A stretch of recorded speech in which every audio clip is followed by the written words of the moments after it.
Chère Brigitte, vous avez la parole. Madame le maire d'Albi râle parce que je parle avant elle. Non, pardon. Bonjour à tous, Monsieur le Président, bonjour. Mes chers collègues, bonjour. On a beaucoup parlé de ruralité. Je suis le maire d'une ville de 62 000 habitants. Et pardon, je vais vous parler un petit peu des problèmes des villes moyennes, parce que ne croyez pas que c'est tout rose aussi dans nos communes. Par rapport à tout ce qui a été dit, j'ai essayé de trouver dans les cahiers de doléances des Gilets jaunes quelque chose qui pouvait être partagé par le maire de Montauban. Donc beaucoup de choses ont été dites sur le pouvoir d'achat. Moi, je voudrais vous parler d'injustice sociale. Et surtout, je voudrais vous remercier, Monsieur le Président, d'avoir accepté de ne pas occulter du débat le sujet de l'immigration. Montauban a connu en 2012, le 15 mars 2012, le premier attentat djihadiste proféré par Mohamed Merah, qui s'est, vous le savez, tiré sur 3 militaires du 17e régiment de parachutistes de Montauban. Un est survivant, il était tétraplégique aux Invalides. 8 jours après, c'était l'école juive de Toulouse. Vous connaissez ces faits de toute la France, ça en est ému. C'était le premier d'une longue suite. Ce sont des sujets sur lesquels je suis très attentive et très inquiète aussi, puisque dans la ville de Montauban, qui est à peine à 50 km de Toulouse, nous avons plus ou moins répertorié avec M. le Préfet, nous n'avons pas beaucoup d'informations, au moins 70 fichiers S. Ce sont des sujets, peut-être que vous n'avez pas dans votre réalité, mais qui sont préoccupants. Il y a un an, un événement tragique a secoué la ville. Il s'agissait d'une grand-mère de 80 ans qui s'est faite agresser à son domicile, et pardonnez-moi si je suis triviale, s'est faite sodomiser par un Algérien qui était en situation irrégulière sous le coup d'un arrêté de reconduite à la frontière et qui n'était jamais reconduit à la frontière.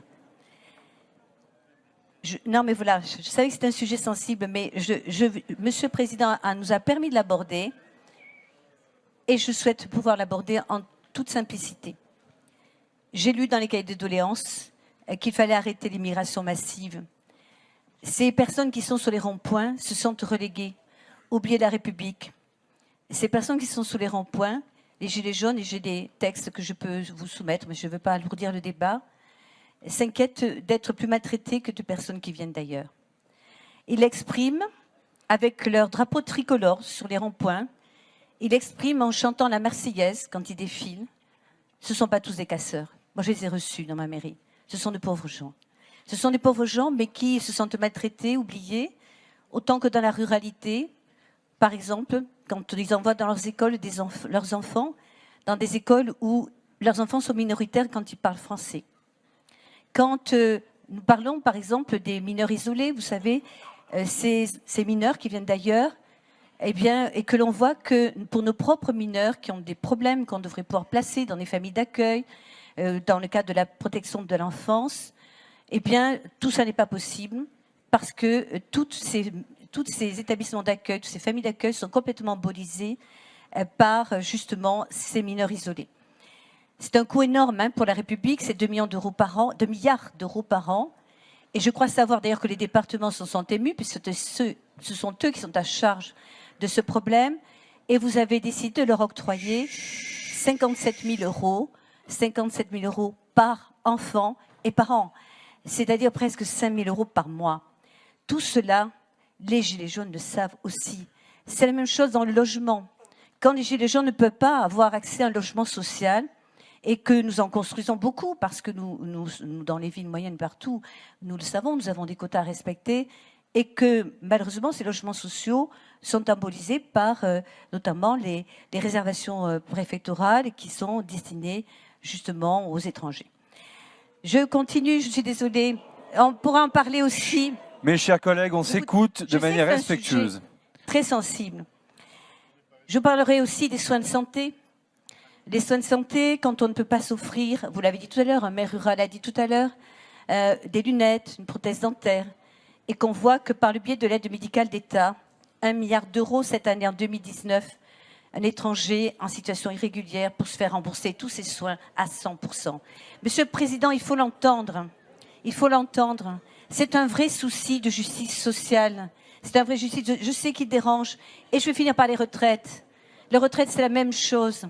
Quand les Gilets jaunes en moyenne ont 400, 500 euros de retraite, qu'il s'agisse d'artisans, d'agriculteurs, tout simplement de conjointes d'exploitants ou de gens qui n'ont peut-être pas trop travaillé, eh bien, et que l'on voit que le minimum vieillesse, qu'on appelle l'ASPA aujourd'hui, de l'ordre de 800 € et quelques pour une personne, un peu plus, 145, 1200 € je crois pour un couple, 35% de ces minimum vieillesse sont accordés à des personnes qui ne sont même pas la nationalité française. Tout cela provoque, Monsieur le Président, je vous le dis, une grande injustice, un grand désarroi parmi ces personnes délassées, déclassées de la République. Et je dirais que pour les maires, peut-être n'êtes-vous pas confrontés à ce problème. Nous avons, Madame, j'ai écouté des gens qui ne pensaient pas comme moi, Madame. Et je vous donnerai les cahiers de doléances des Gilets jaunes. Je vous les montrerai. Je sais que c'est un sujet compliqué, que c'est un sujet difficile, que peut-être vous ne connaissez pas dans la ruralité. Ben, tant mieux, alors vous le connaissez. Donc, essayez d'entendre.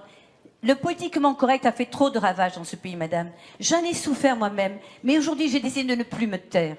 Parce que je ne suis pas là pour parler de moi, je suis là pour parler d'une souffrance. Une souffrance qui est vécue par des personnes qui sont dignes d'intérêt. Il n'y a pas de raison, il n'y a pas d'ONG pour les Gilets jaunes. Et pourtant, ils le mériteraient quelquefois. Parce qu'ils sont dans une grande détresse. Donc voilà, Monsieur le Président, ce que je voulais vous dire. Et vous terminez par vous proposer des solutions. Tout cela nous coûte très cher. Mais on pourrait très bien, à budget constant, augmenter les retraites si on diminuait par ailleurs, au moins pour une partie l'aide médicale d'État. Qu'on diminuait la fraude aux allocations sociales. Les fraudes, nous en connaissons tous. Moi, je connais la fraude au mariage blanc, mais il y en a tant d'autres que nous connaissons dans ce domaine. J'ai une proposition à vous faire. Monsieur le Président, j'ai été député pendant 10 ans. J'étais parlementaire en mission pour le plan de relance sur 4 régions, et je l'ai fait à coût constant, sans indemnité supplémentaire. Je crois savoir qu'il y a des autorités indépendantes qui coûtent cher. Je vous propose d'être candidate, Monsieur le Président, à lutter contre toutes les sortes de fraudes sociales qui multiplient le sentiment d'injustice ressenti par beaucoup de Français. Je vous remercie. Merci beaucoup. Non, mais, mesdames, messieurs les élus, c'est un débat républicain. La parole est libre. Il y a bien évidemment des différences importantes de conviction, de sensibilité, d'approche des sujets que nous traitons. Mais je pense que, alors que nous sommes retransmis à la télévision dans ce débat entre maires, entre élus de la République, devant le chef de l'État, nous ne devons pas nous invectiver ou entendre des sifflets dans cette salle. Je pense que c'est mieux. La plupart des grandes réalisations ont eu un surcoût. Le parking Griffoul, place des Fontaines, voté à 7 millions d'euros, en a coûté 11.